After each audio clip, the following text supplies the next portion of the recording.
l'individu au travail est mis en condition de travailler de sorte qu'il va rechercher des fins sur lesquelles il n'a pas prise. Et c'est bien l'étymologie de aliénation, alien, d'ailleurs en anglais, alien est toujours le mot utilisé pour dire étranger, et l'aliénation, c'est devenir étranger à soi-même. Et littéralement, ce qu'il vit, c'est être dépossédé de sa propre personnalité à partir du moment où nous devons mettre en œuvre des fins décidées par autrui. L'inverse de cela, pour moi, c'est la citoyenneté, c'est-à-dire faire partie de ceux qui ont la possibilité de pouvoir se positionner sur les finalités. C'est l'autonomie politique, autonomos, donner ses propres normes pour se positionner sur les finalités de sa vie, à titre individuel ou à titre collectif, évidemment dans la police, au sens grec du terme.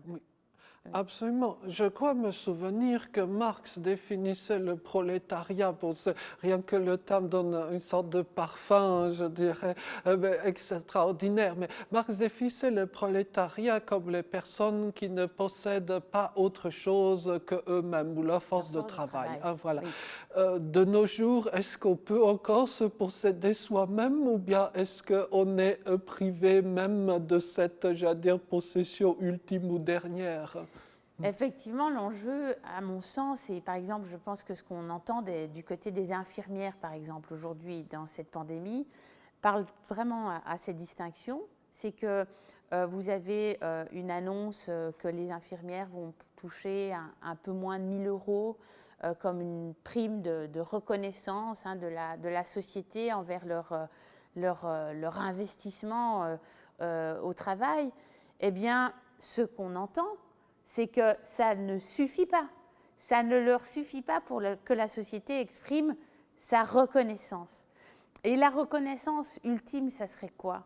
Eh bien, ça serait le fait de reconnaître qu'elles sont tout à fait en capacité, elles aussi, de se positionner sur les enjeux qu'elles ont entre les mains. Et si vous regardez avec un tout petit peu de recul ce qui s'est passé dans le secteur des soins de santé, eh bien, dans l'histoire juste récente en Belgique, année après année, ce secteur a dû manifester pour demander quoi? Des moyens, parce que les infirmières, entre autres, disaient « nous n'avons pas assez de temps pour nous consacrer aux patients avec la qualité de soins que nous voudrions leur donner ». Et donc, les finalités du travail pour une infirmière, c'est comment elle envisage ce service aux patients, comment elle envisage le fait d'être aux côtés du malade.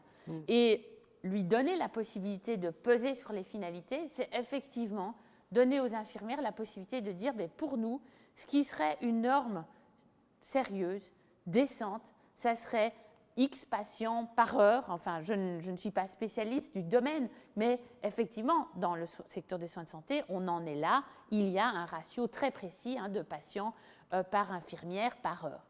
Eh bien, donner la possibilité aux travailleurs aujourd'hui de peser sur les finalités de leur travail, c'est pour moi la frontière, si vous voulez, qui est devant nous en termes de construction de la citoyenneté.